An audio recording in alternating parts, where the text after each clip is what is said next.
Well, take a look at this. Cracks in the foundation of a small warehouse just feet from construction of the Southwest Light Rail project in Minneapolis.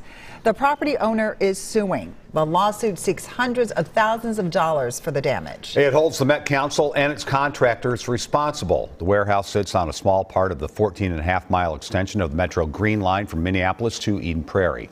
Here's Caroline Cummings. If you step inside Stephen Savitt's small warehouse in Minneapolis, you'll find fractured floors and separated cinder blocks. It's this crack here that just showed up fairly recently.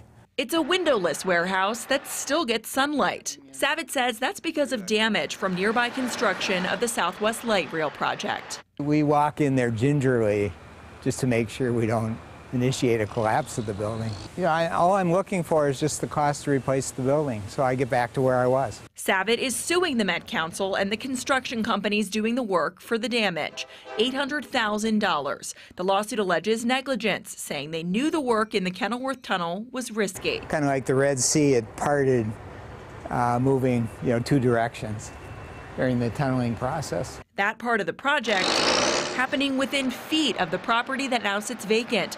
It's unusable, so a former tenant closed up shop.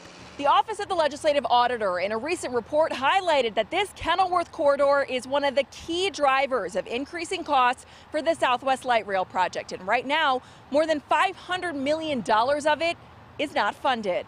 Nearby, a condo building also damaged. Chair of the Met Council, Charlie Zelle, told lawmakers that a mediation process is underway to address residents' concerns and find solutions. I think that process is a good one. If I have a neighbor that does 100% of the damage, they should be responsible for 100% of the cost. Caroline Cummings, WCCO 4 News. The Met Council tells us it does not comment on pending litigation. We reached out to the attorney representing the construction companies but have not heard back. The Met Council does have a form on its website to report any construction damage.